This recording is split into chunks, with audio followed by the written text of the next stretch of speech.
তাদের হাতে ক্ষমতা দিয়ে দিচ্ছেন।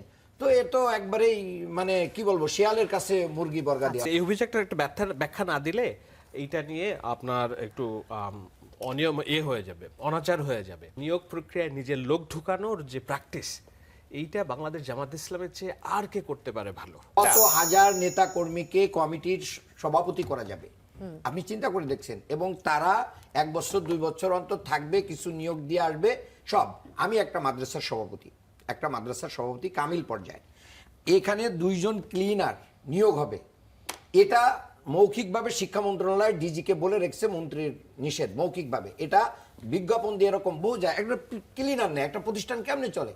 তাহলে আপনি মানে সবকিছু বন্ধ করে রেখে আমরা যখন আমাদের লোক দিতে পারবো, আমাদের ফুল কন্ট্রোলিং আসবে, তখন এগুলো সব চালু করা হবে। শিক্ষা মানে কমিটির, ম্যানেজমেন্ট কমিটির কি করা হচ্ছে, শিক্ষাগত যোগ্যতা আপনি চেঞ্জ করে দিচ্ছেন, আবার আপনি তাদের হাতে ক্ষমতা দিয়ে দিচ্ছেন। তো এ তো একবারেই মানে কি বলবো, শিয়ালের কাছে মুরগি বর্গা দেওয়া। আমি মান্নান ভাইয়ের এই অভিযোগটার একটা ব্যাখ্যা না দিলে এইটা নিয়ে আপনার একটু অনিয়ম হয়ে যাবে, অনাচার হয়ে যাবে। সেটা হলো যে এই যে নিয়োগ প্রক্রিয়ায় নিজের লোক ঢুকানোর যে প্র্যাকটিস, এইটা বাংলাদেশ জামাত ইসলামের চেয়ে আর কে করতে পারে ভালো?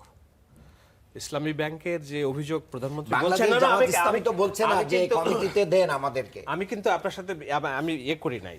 এই যে একটা উদাহরণ দেই, যে ফকিরহাটের একটা সংবাদ দেখছি, ইমামের যে ভাতা দিচ্ছে না সরকার ইমাম মুয়াজ্জিনদের, সেই ভাতা এর আগে তো আপনারা সংবাদ দেখেছেন যে স্কুলের জন্য বরাদ্দকৃত বাইসাইকেল নিজের মেয়ের নামে, ছেলের নামে বরাদ্দ নিয়ে ফেলেছে জামাত ইসলাম, রাইট?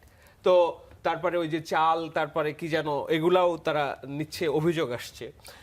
আজকে আমি গতকালকে ফকিরহাটের একটা সংবাদ আমার কাছে একজন এসছে, আমি পাবলিক মিডিয়াতে দেই নাই। সেটা হলো ইমামদের যে ভাতা দেওয়ার জন্য সরকার যে বিধান করেছে, তো ওই মসজিদের ইমাম যিনি আছেন উনি তো লোকাল কমিটি থেকে পান, মানে বেতন পাচ্ছিলেন। এখন ওই ভাতার যেহেতু বিষয়টা আসছে, উনি ওনার নিজের ভাইকে মুয়াজ্জিন বানায় লিস্ট জমা দিয়ে ফেলছেন আর কি, এবং জামায়াত নেতার ভাই এটা।